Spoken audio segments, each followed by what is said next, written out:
Thank you for coming. It's really a pleasure to have you here with us. And I don't know. We can start with the questions about the game, or for the starters, maybe you can introduce yourself to us and say a little bit about yourself and the game. Well, my name is Peter Ullmann. I'm a game developer since 3 decades already. And besides Santa Claus and Trouble, I also developed other games starting in the 90s. Maybe Settlers 2, for example, or Spellforce 2 and Knights and Merchant, which was also a production of our own company. And in all those times, we also had one opportunity to develop a free-to-play game, or in that sense, back in 2002, it was more like an advertised game. I can't really remember the genre name. Ad game, I have no idea. For the now defunct company CDV. So I think you guys know it from Cossacks or Sunstrike. And this was a very short project. I would say the tiniest project I've ever worked on. It was, I think, about 6 weeks with 3 guys. So Really? we had Oh my God, that's quick. Yeah. we had I had one other programmers who also made that infamous music, the tune with his. He had I can't remember if he had a physical synthesizer or some software synthesizer, but I think it was actually a Japanese synthesizer, which he plugged to the PC with some MIDI interface. I have no idea. I'm not a musician. And then he just played the original tunes from, I think that this was some public domain Christmas songs. And that gave the whole music its very own style. And the project lasted about 6 weeks, and it was like a bridge from one project to another. And CDV told us, we need some kind of advertising for Christmas, and maybe you guys can just do a very cheap game. Cheap in the sense that they will not pay much. Yeah. Only a few €1,000.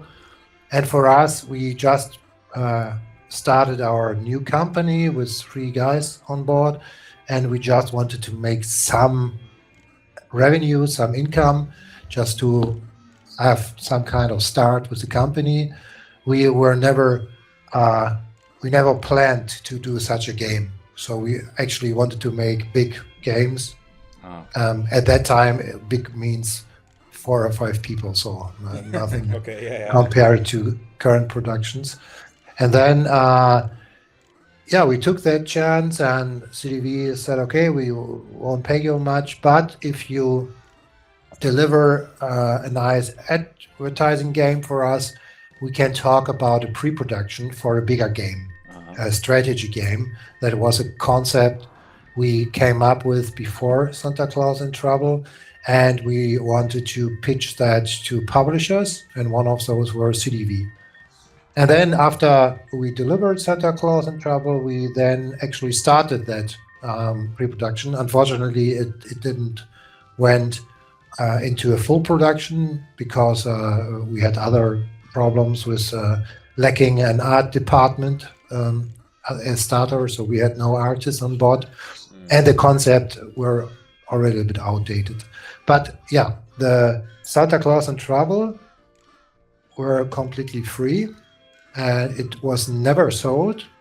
So it was always a free game. And so CDV had some expectations like, okay, we will distributed maybe 100,000 times in Germany, and maybe a few 10,000 in Poland and other Eastern European countries, because CDV was very strong in Eastern Europe at that time.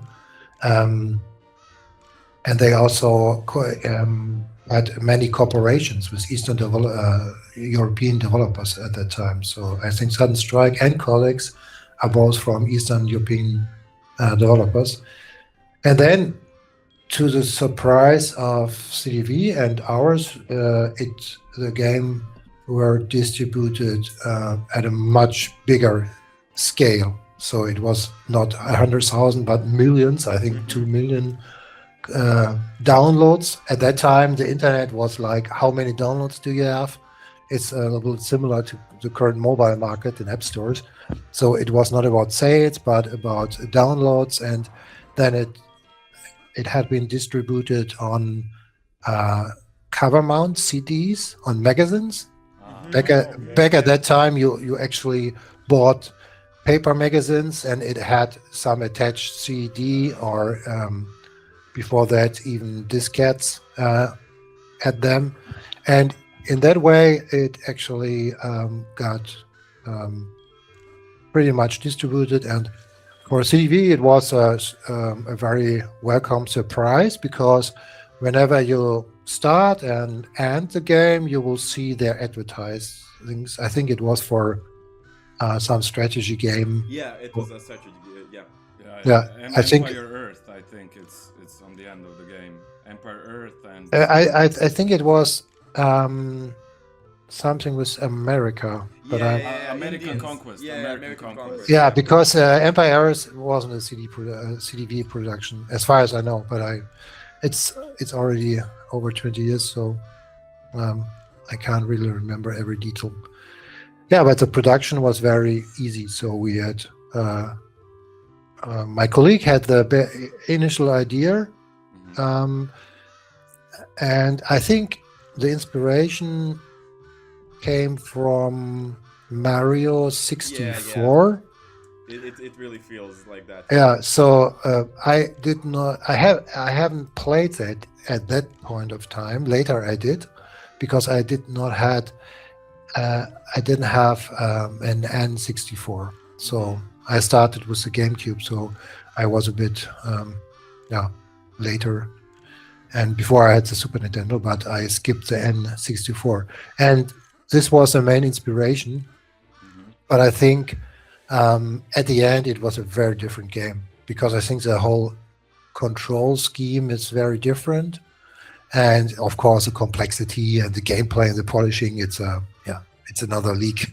So we didn't want to compete with Nintendo. We just wanted to borrow the best ideas to make something out of the box, because we had no time to plan a concept, to make a game design, or even to create prototypes and to find out what game and genre we actually want to do. We had to start immediately with a final production, so no luxury to test here and there. We had to start with a game to complete it in 6 weeks because of Christmas. So it wasn't an artificial deadline that could have been moved. It was Christmas, and we couldn't reschedule Christmas, obviously. So we had to finish it in time. Otherwise, it would become worthless for TV. There's no sense to release a Santa Claus game in January. So we had to hit that deadline, and we actually did. I think we started in October or so. So it was a very tight deadline. And we have one guy, Adam Spris, his name. He created most of the levels and the characters. I did a bit from everything: programming, sound effects, some levels, and the environment graphics. So that was something I could do with my limited skills as artist. But the animated characters that those have been created by Adam, and he also joined me in creating the HD remake. So the other guy is already working for other companies. He founded different companies, mobile companies, and browser games, and became very successful. And Adam and me, and during the COVID period, where we had a lot of lockdowns, so we basically got stuck at home, as many others in that time, in 2020. And at that time we had a little bit spare time, and I had the idea, what if we can make a remake in a sense that people will get a better access to Santa Claus again, without downloading it from some very shady web pages. Because if you look for Santa Claus free, then you will probably got infected by some malware because you use the downloads of some very shady web pages. And CDV was very long gone already. So I think they bankrupted about 15 years ago or so, 2010, I don't know. And but in any case, we always hold the rights back. So they had the exclusive right to distribute this version, but the copyright of all assets and the source codes and even the name, which is not really suitable to protect anyway, all that were in our hands still, and so there were no legal obstacles to just create a remake. And this time we were very gracious, and we said, okay, now we can have 12 weeks. So it's we started in September, I think, and at the end it were more than 15 or 16 months. But it was a very interesting process to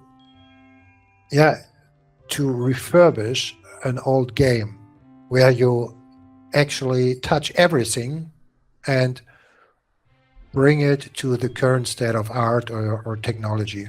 This was a very unique experience because I never did that before, to just create a new version of an old game. And that's it's also a very satisfying process because you can fix all those issues that annoyed you before, but that you couldn't fix back then because you had no time to do that. So we polished some levels, some very unfair parts in certain levels, jumps that had been a bit too long, but we actually did not change the classic levels.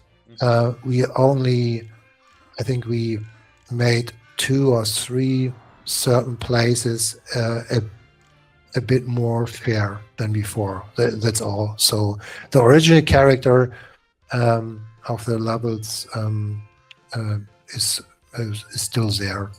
So, but there were one big difference, or at least the most relevant difference between Santa Claus in Trouble 1, the free version, and the commercial version, Santa Claus in Trouble 2, which came 2 years later, is that we actually changed the whole system from a hand-coded, very simplistic physics-like engine to an actual physics engine, because we wanted to introduce more physical gadgets and elements like bridges and pendula and other things and elevators and stuff like that. And you cannot do that without an actual physics engine under the hood. So you have to switch, and we couldn't program our own physics engine, so we had to switch to a physics engine.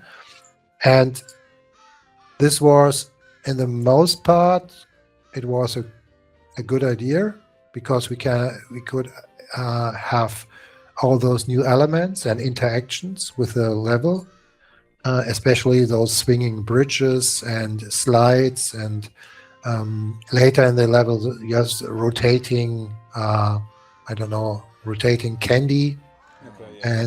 and elevators that pushed you away. So that was cool, but on the other hand, we also lost a bit control over the actual gameplay.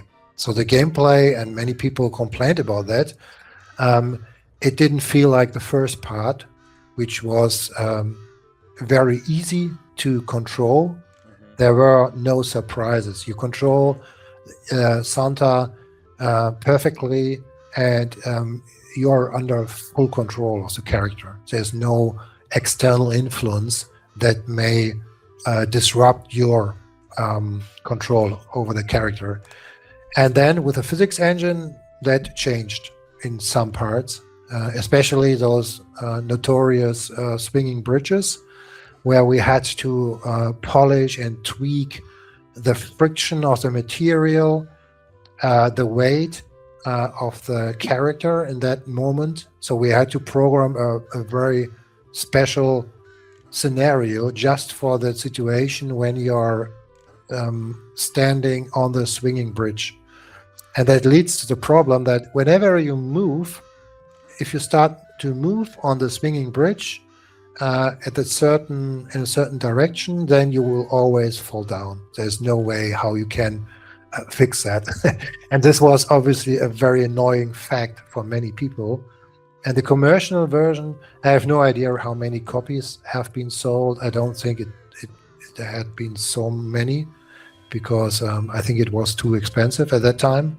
But CDV just wanted to make a quick buck, because they saw all those big numbers of downloads, and then they said, okay, let's do that project again as commercial version, and then we will sell it. But yeah, and in that context, we just wanted to make more levels, more physical elements, and we were actually the first commercial user, or the first commercial developer that used this physics engine, which called Novodex, and that was a very fresh new physics engine of a Swiss developer, and this became the NVIDIA physics later. Oh, okay. So when NVIDIA realized that they lost the connection, because there was another physics engine called Havoc, which was very popular, especially with the big game developers, and there was some other card called Aegea. This was a physical extension card that you can put in your PC, and NVIDIA bought that hardware company, and then they realized, okay, now we need software. And then they bought the Novodex and renamed it to NX and Physics later. And this was pretty cool, because we were the first game that used the software version of that engine. And then for the remake, 4 years ago or 5 years ago already, we used the actual NVIDIA physics. Nice. So in that context, I noticed, oh, well, that code looks very similar. So the names look similar, and let's check that. And then I realized, okay, we actually already used that engine 20 years ago. But back then it was a very small Swiss company, which were then bought by NVIDIA later. Yeah, this was a nice revisit. Is there a design decision you're especially proud of now when you look back on the first game? We never had a professional design process. We had no game design document, which is usually mandatory for every game development. Yeah, of That's course. that's what you start with. But in our situation back then, we had two programmers, me and my colleague, and we just started to program the game. So and then I started immediately to build some platforms, then a platform that moves, and some decoration elements like trees, and my colleague started to work on the level editor, which was very basic, and our third guy, Adam, then started to create the first levels, and then one came to another that we just built the game incrementally by adding stuff to the game, and then we polished it. So there was no meeting where we discussed some design. Which one guy just put in the first control scheme, and we then polished it. So it's very difficult to say what design decision Yeah. would have been the most important. I think the most important criteria why we were able to finish the whole game in 6 weeks had been the fact that the whole game plays in front of a black background. Yeah. So we had no world that you could see. We had only those horizon. I painted those sky, the horizon.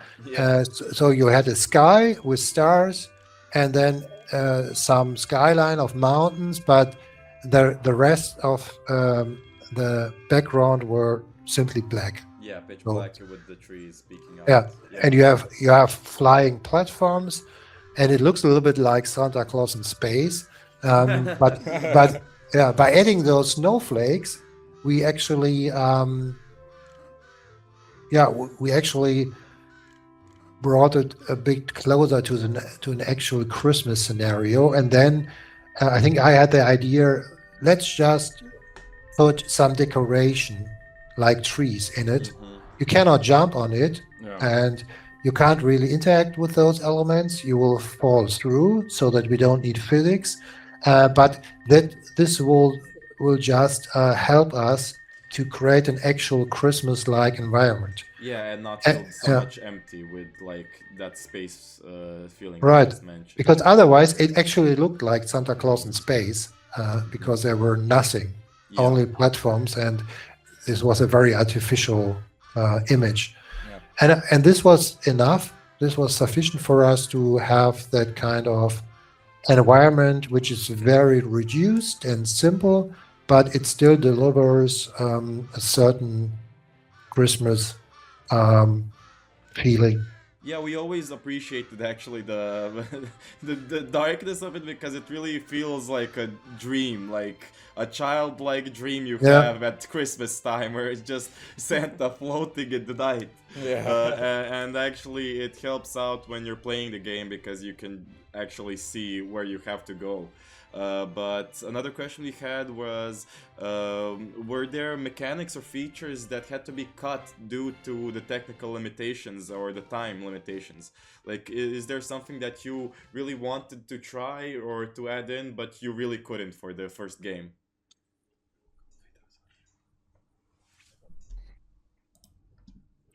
I'm not sure. I think at some point we wanted to add that reindeers, Oh. but I can't really remember. Yeah, I think that you are racing with reindeers in front of you. Ah. I think this was one of our ideas for a different level style. So you had one jumping level, and then you have one racing level. But then we realized we cannot do that in this black space environment. You actually have to build a landscape with Yeah. hills and snow and a road where you slide down. And the whole physics for that, that would have been a very complex. Yeah, yeah. So this was too early. Is there some sort of a story? Is there some sort of a lore in a game? The law, yeah. that- We have a big Wikipedia with a million pages before we started. No, actually, we needed some stuff that um, is being picked up.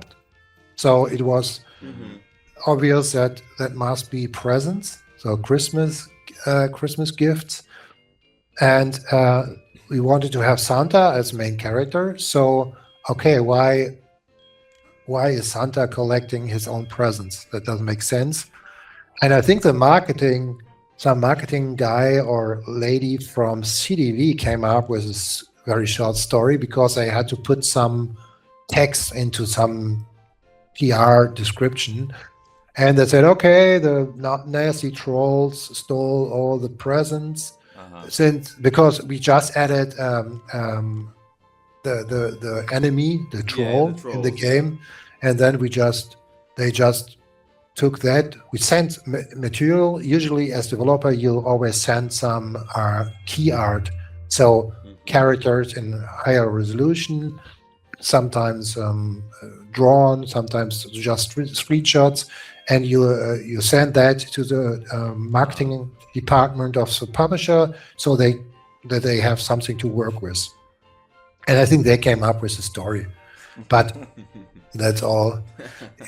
For us, we were only working on the actual game, the game mechanics and levels, and we wanted to have some boss enemies, and I think we had at the end we only had one. Yeah, there was the big troll, an upscale troll. The upscaled troll. And we had an idea. Memorable enemy. Yeah. We had an idea because I think we saw it in another game that this boss enemy will be introduced with it. So the game stops and then chapter whatever, and then the name of the enemy, like in Diablo or other games. But due to our very tough time frame, we couldn't really make that kind of gadgets. But we had some other things that we added very late in the game. I think extra lives, for example. We put them because our artist said, oh, I have this low poly model, because we started to use a 3D model of Santa, which were more rough with less polygons, but it looked too ugly. So we recreated it in a better resolution before animation. And we had that static little Santa mesh. And our artist said, okay, I will put on a simple gold texture so that it is shiny, and we added another particle effect to it, so we have an extra life, so another gameplay element. And I think this was very, very, very important to have that, because at that point our levels became more interesting because you can add an alternative area, which you don't need to go just to reach the end of the level. So you can go straight to the end of the level, but if you go a different way, or if you spend more time in the level to visit other places, you will be rewarded by an extra life, for example. Or for people who wanted to collect all presents, of course, they had to visit all areas. Yeah, and we always wanted to ask why the birds. we understand the trolls, but how did you decide to have a bird as an enemy for Santa Claus game? Because I can remember that, because we had an elevator element in the game where you can set a start and end point, and our behavior was like moving from A to B and backwards. And then our artists came up with the idea we can just use that for a bird, a flying enemy, so that you don't need to program it. And we said, okay, as programmer, we said, yeah, go ahead. If we don't have to add anything else, Perfect. and and then he just added this bird, a raven, I think. yeah. Right. But it's also a good character for a Christmas game because many people associate ravens with winter. hmm So it was a cool. Now later they become very very visible in later levels where you had to jump over I think 2 or 3 raven, and sometimes they're very annoying flying over your head. So you had to be very careful when to jump, and otherwise you would jump into those birds. I think it was level 8 that has the bird parts that we always get stuck on. Oh yeah. Yeah, where they're just like stacked, like rows and rows of the crows, and we we wasted hours on that part trying to get through. But May I ask you, at what age did you guys play Santa Claus the first time? oh, it must have been very very early, like Yeah. 6 or 7. Yeah, 6 or 7. Yeah. Yeah. But Wow, okay. I That's- think we're from Croatia, yeah, and I think that the game we discussed it a lot of times. When did how did How this did it game came come- here? yeah. Yeah, but I think what you said in the beginning, it's through magazines, those Yep. CDs Yep. that Yeah. came with the magazines. Because for me it was my elementary school had like a school computer with the game on it, and Yeah, that was okay. my first introduction to it in the elementary school computers, where they probably had more those kind of games that you get in game magazines for kids to play on their break. Yeah. Hey, you had a computer in your elementary school? Yeah, Yeah, it was. yeah. It was. That's It cool. was like every classroom had one computer, and that's like for the early stages of elementary school, where you don't have computer class, and it was just for maybe playtime or the teachers to use for specific things. But that was like even Okay. before PowerPoint presentations really were a thing. I To remember play we Doom. We played Lego Doom, yeah. Racers and Yeah, Santa. Lego Racers was also a big game Yeah. on those computers. Yeah.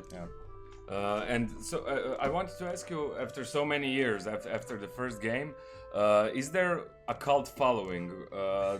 Do a lot of people ask you about this game? Are there still people interested in this game and still play this game?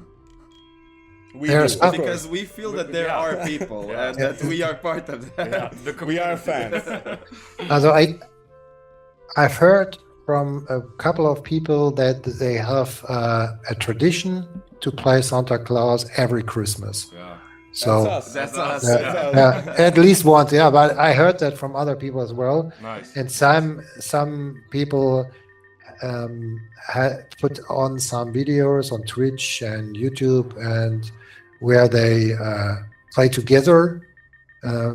Some people did it in a drunken state, so this was even more funnier because then there's no chance that you can beat the game when Yeah. drunken, at least not the final levels. I think most people are like you guys, experienced the game as child or at younger age, so they had a more emotional connection to that. And some people told me it was basically their first 3D game because their parents or siblings just did not buy games. It was available, so they could play it on laptops or on PCs that had not been used for games. So it was their first experience with 3D games, and they liked it because it was easy to understand. The controls were very easy, and it also run on very weak PCs. Yeah. So Yeah, that you was a needed big some part. kind of That was a 3D big card, part, but on cheap laptops, which are meant to be used for office work, even at those machines, Santa Claus run. because I think we used DirectX 8 for that, and we always had that in mind because CDV told us, yeah, it's for everybody, so it's not for hardcore gamers because they don't care anyway. They have their own software, CD software. It's for people which usually don't play 3D games. Because at that time, 3D was still very fresh, so it wasn't the dominant perspective as today. Back then, most games, especially RTS games, but many others, were still in 2D some way. And this was another thing, and also a bit risky because most other advertising games, I don't know if you know the chicken shot, Moorhuhn in German, where you shoot some strange ducks just with the cursor and the mouse. Those were the very successful advertising games that worked on every Office PC because it didn't need a 3D accelerator on in the machine. It was as bare bones as it gets. I remember the Christmas bowling game. Do you know that game? It was also like a 90s, late 90s, early 2000 games. Santa Claus bowling, something. Yeah, like I that. know. I remember one game with penguins that you have to bowl and they fall down, and with a Yeti or I don't know. Yeah. And flash games, of course. Flash games were very popular at that time. So those games worked on every system. So it was a bit risky to put a 3D game out there, but that's the only reason why people are still playing it, because nobody cares about flash games anymore. And for us, it was also a good chance to make a remake, because you can easily do a remake of a 3D game. Yeah, but you can't really a 2D game. But a 2D game, you have to redraw everything with animations and stuff, and it's way too much work. And since I had my own 3D engine, I could easily port the assets to my new system. And it's basically, I wrote a converter that converted the 3D meshes out of the game and the levels out of the game in a new format, in a new file format that will be then used in the new HD remake. So I did not use the code of the previous game and just worked on that code. I completely rewrote the game and exported all the required data from the first. This was our approach when doing the remake. But there's one thing that the only annoying thing with Santa Claus is, or not with Santa Claus, but in general with such games on Steam, we have a serious issue with cheaters in the leaderboards. I always had to update the game in the first weeks, not to fix bugs, maybe one or two issues in some levels or some missing textures somewhere or a hole in the mesh geometry. Those were very minor bugs. But our biggest issue was to upload informations along with the leaderboard that allows us to find out whether a leaderboard score had been cheated or not. Because it seems there are a cheater out there, software for that, and it's very easy to do so. And unfortunately, we cannot ban those people. There's no tool for us as developer to ban people that from the game, because it's on Steam. We cannot do that. Steam, at least as far as I know, Steam doesn't give us a way how we can say this guy should not be allowed to upload their scores to our leaderboard because they are most likely cheated. But I think right now the most or all scores are legged right now. I check that from time to time, and I have some fans who always write me in the forum or on discussion forum on Steam when when an obviously invalid score had been uploaded. And I think at some point the cheaters, they will just give up because they see how meaningless that is to upload a score which is so astronomical high that everybody can see, okay, it's cheated. So it's not really, yeah. Do you still play the game here and there during Christmas times? Sometimes I look into that and I start some levels, but I already spent, I think, 70 hours on the remake. So for me, it's all.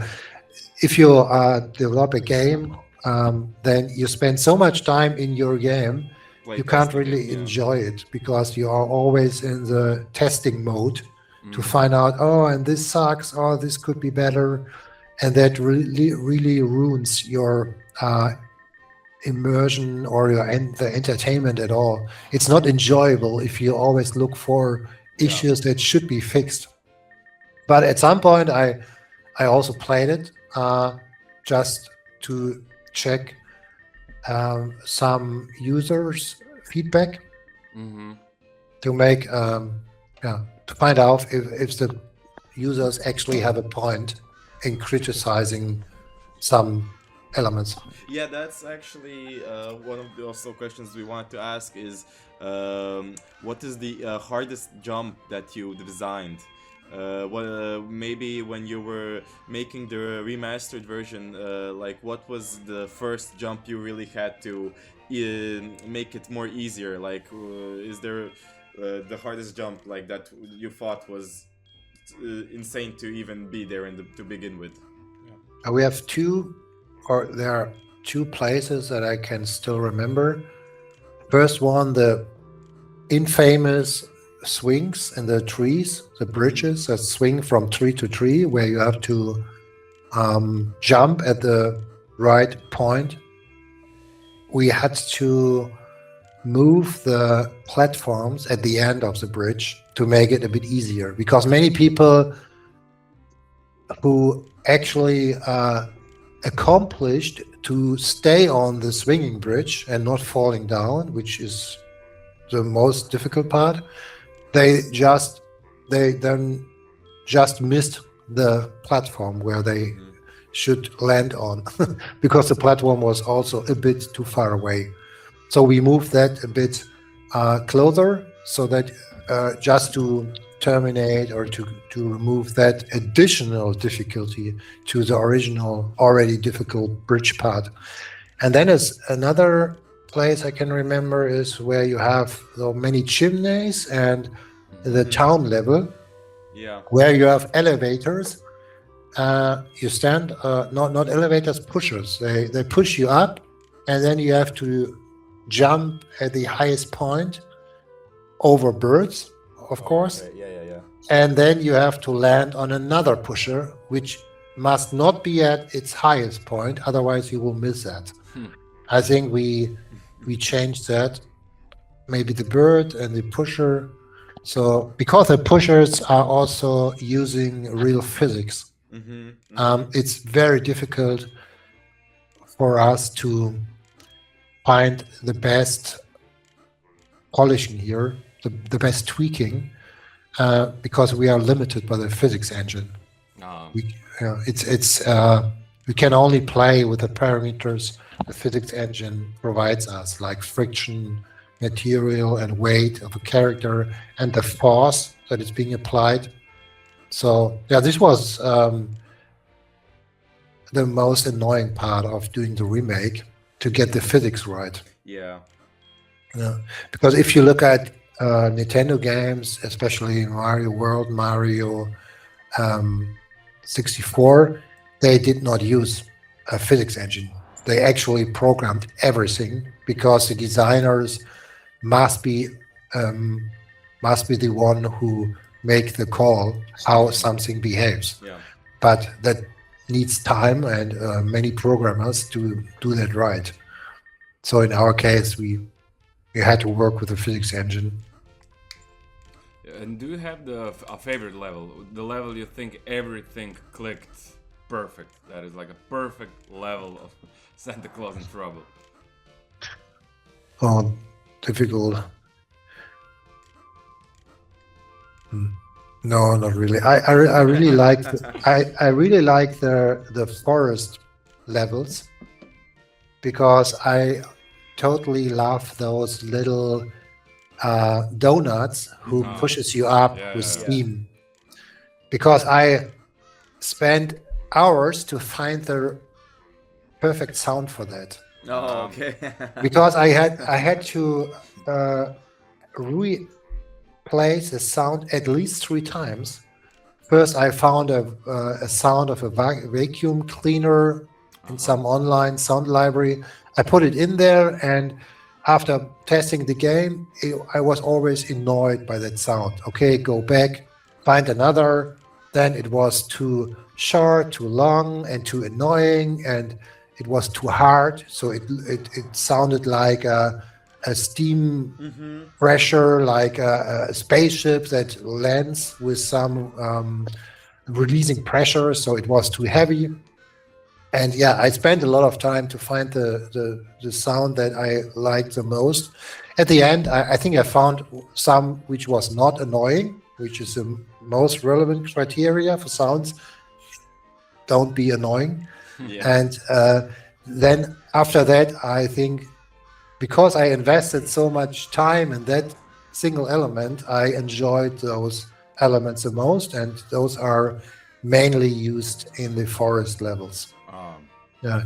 But we had other issues with the forest levels besides those swinging bridge. Camera controls is sometimes ugly when you're um, walking very close to the tree. Yeah. Sometimes you can't really know where you are, so you have to rotate the camera. Yeah, but yeah, I think even Mario 64 had those issues. Yeah, So, it did. It did. yeah, they couldn't solve that problem because it's almost impossible to let the people the most freedom to rotate the camera and then having the perfect camera perspective or angle. It's not Yeah. possible. I mean, games today still have that problem. Like, Yeah. even higher productions still don't know how to really maneuver that kind of small spaces and Yeah. camera work. But we also wanted to ask, we I have... have a question for Santa Claus. Oh, okay. But is there a possibility for Santa Claus in Trouble 3? Have you ever thought about that? Did it ever cross your mind? I'm not sure because as you guys by yourselves, you like the game because it's a remake of the first game. Yeah. And we wouldn't have make a remake, or we wouldn't have done a Santa Claus game Mm-hmm. from the scratch 5 years ago. Yeah. Because I don't really think 3D platformers work well on PC. And if you look at consoles like Switch or others, there's so many much better platformers that it doesn't make sense to compete with those. So our customers, I think 95% of the people who bought the remake played the original game. So it's a nostalgia that works here. People said, "Oh, I played that as child or in my youth, and cool. Now I can play it on Steam without those shady download stuff, and the version is much better. It looks much better, and it works in most cases better, not in all. And it has all the levels from Santa Claus 1 and 2 combined. So, and it has leaderboards and new effects and better characters. And I think this is a very unique selling point. Yeah. If we create another Santa game without that connections, I don't think many people sell will that buy good, into that. Yeah. The people are not looking for Christmas games. It's not like people are looking, oh, now it's Christmas, I want to play a game. At that time, you have the Steam sales, winter sales. So very good games become very cheap at that time. And it's a very difficult place to compete with. And Santa Claus is not in the same pool because people are buying the Santa Claus remake, because they already like the first game, the original game, and that's the only reason why they buy it. So it's not really a good foundation to create another Santa Claus. Sometimes I think about adding a new mini game to Santa Claus, like this racing thing, but I'm not sure if that does belong to that game, because it's a remake, and in that case it would be something else. It wouldn't be a remake, it would be a new Santa Claus spin-off or an extended version. And yeah, there are many other good racing games out there, and I don't think the world is waiting for such a game. But that leads us actually to another question we had is, do you think the game would work outside the Christmas theme?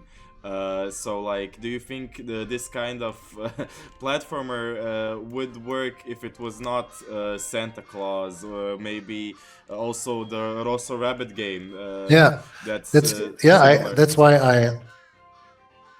I looked in some boxes and I found the Rosso Rabbit. Oh my I'm god. not sure. I think the video codec is blurring it. Yeah. Okay, I don't know why it's. Okay, I think it's. Maybe hold it closer to your. Hold it closer to your face. There we okay. go. Nice. Damn, There's a that's physical cool. edition. Nice. Yes, that's a package, and this from Santa Claus 2. Oh, Nice. nice. We see it. Nice. And Rosa Rabbit, this was basically Santa Claus in a different scenario, Yeah. and it didn't work as good as Santa Claus because an Easter game is much less popular than a Christmas game. Yeah. So, and I personally like Rosa Rabbit. The mechanics and the levels are pretty cool. Yeah. But many people are asking us do a Rosa Rabbit remake, but I think Rosa Rabbit itself, you can still play it if you have it. It's okay. So there's no need to make a remake because it's not as old as Santa Claus 1. So I think people who actually enjoy that kind of game can still play it. But the most people are playing Santa Claus in Trouble not because of the gameplay and the mechanics, but because of their own personal connection to it. And because it's a Christmas game. So you only play it on Christmas. I think nobody plays a game in summer. Yeah. I mean, we play Rosso Rabbit during Easter season. Yeah, it's good. And so you're the hardcore fans who play the whole series. Yeah, we will call you during Easter. So for Rosso With our Rabbit. buddy ears. But do you still work in video games now? Yes, but I'm currently working as a freelancer in 3D programming. That's my day job, but I'm also working on my own games, Oh, nice. hobby projects. I hope that I will be able to finish a game and release it on Steam again in some years, but yeah, it's only a hobby project, so the development is very slow. Yeah. But I totally enjoy playing indie games on Yeah, Steam. I wanted to ask you because of that. I wanted to ask you if there are any games that inspire you, or you have favorite games that you play right now. On Steam, I always check out the indie games which have some unique gameplay. So the big AAA games is something I don't play anymore. Yeah. Because I know what I will have there. It's a perfectly designed video game. It's like blockbuster kino, like Marvel movies. I don't look those because they're perfectly made with best CG and very high production values, but they are still they're already boring for me because there's no surprise. Yeah. And what are But your favorite games that Is there any indie games? yeah, that you is there play any right now? like all best of all time indie game or some that you no, recently played that really stuck out to you? the I would say the best indie game would be Dwarf Fortress for me, Mm-hmm. but I don't play it anymore because I already spent 100 of hours, and for me it's a closed chapter, but it's pretty cool. Yeah, awesome. Nice. Okay, so no Grand Theft Auto 6 for you. No, but that's not an indie game, so I know. Yeah. I'm it's the kidding. opposite of indie. Yeah. Yeah.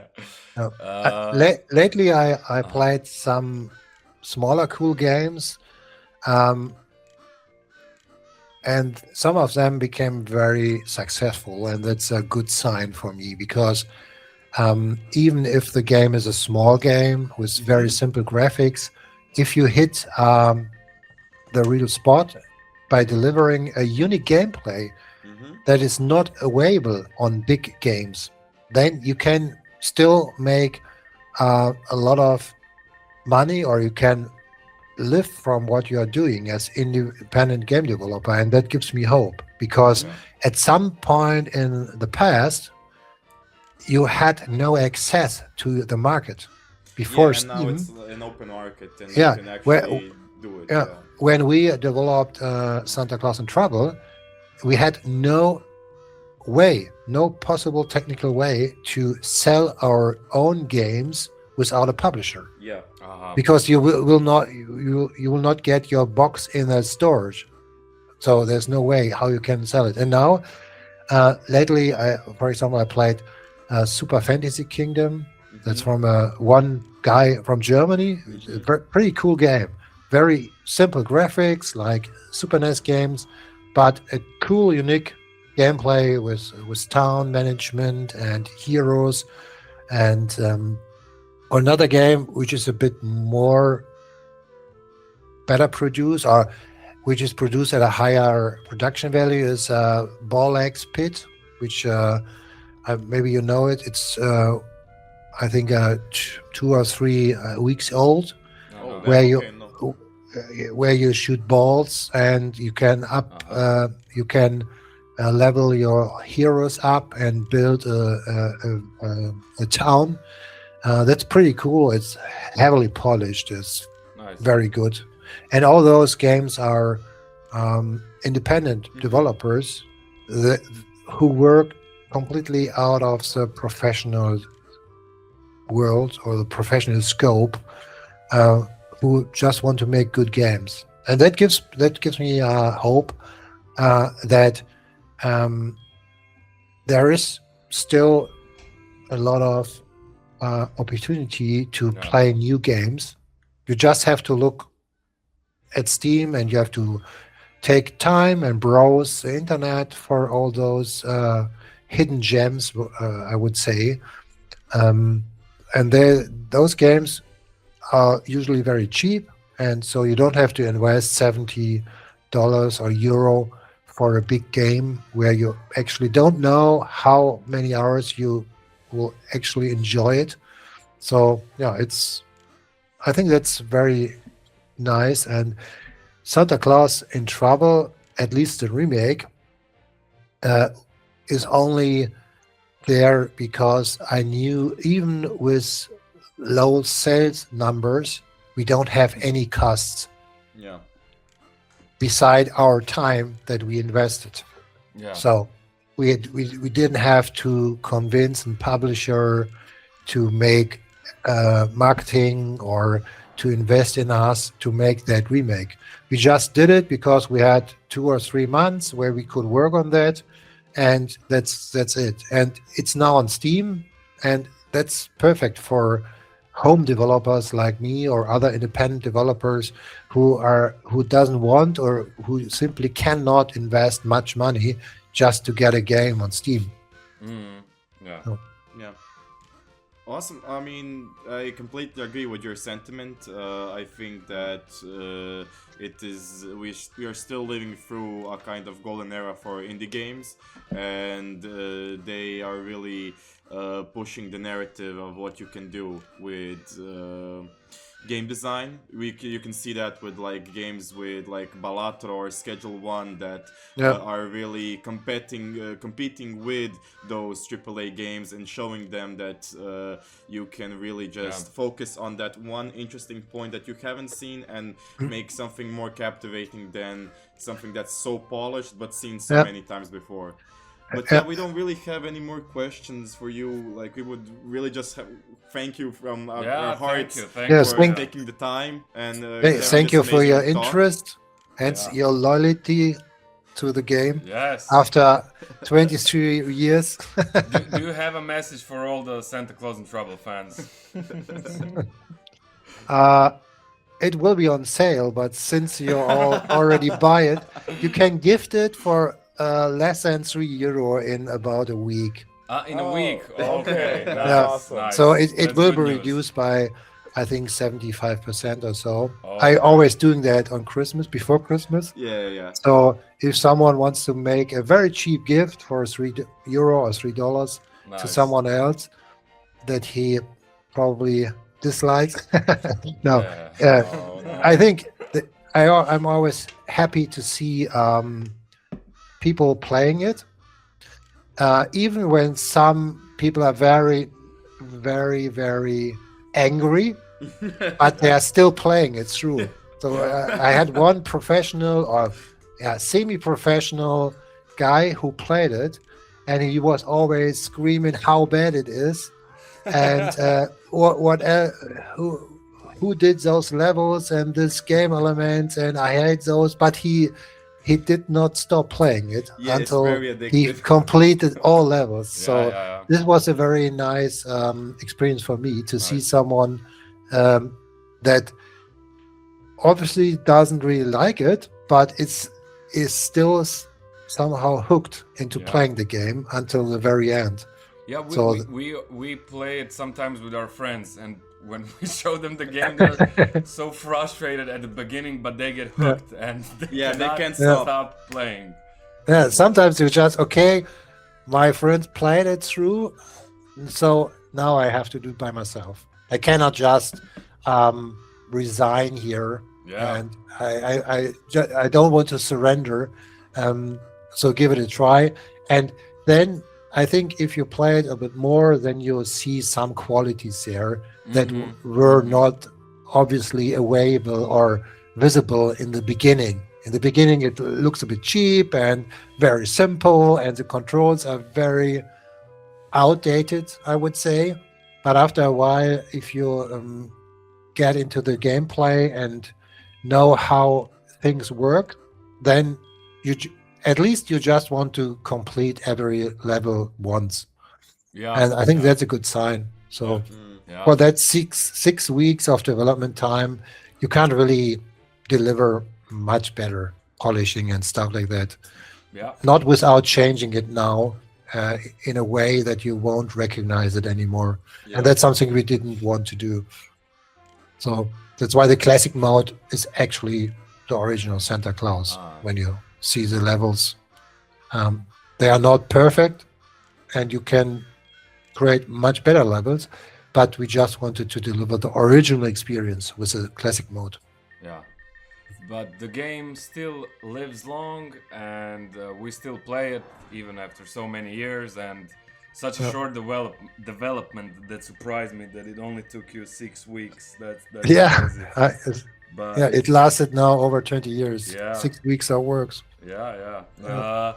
But hey, we wanted to thank you for your time, thank you for the game. Thank you for your interest. And I hope we will. I'm glad you like it. To do this during spring, during the Easter season, because we have many questions about Rosa Rabbit. Okay, I haven't played it in the last 20 years. Oh really? Oh no. Okay, so only I played it at release to fix some bugs, but after that, Rosa Rabbit is the forgotten child. Forgotten. This guy is. He lives in the shadow of Santa Claus. But I don't know. Do you have any more questions? No. Wishing you happy holidays. Also, Merry Christmas, Happy New Year, and Good luck with the rest of your development with your future projects. Thank you. yeah, Maybe we can talk again about my new game in We some would years. love that. we hope so. Yeah. Sure. All right. All right. Have a nice evening. Have See a you nice guys. evening. Goodbye. Merry Bye-bye. Christmas. Bye.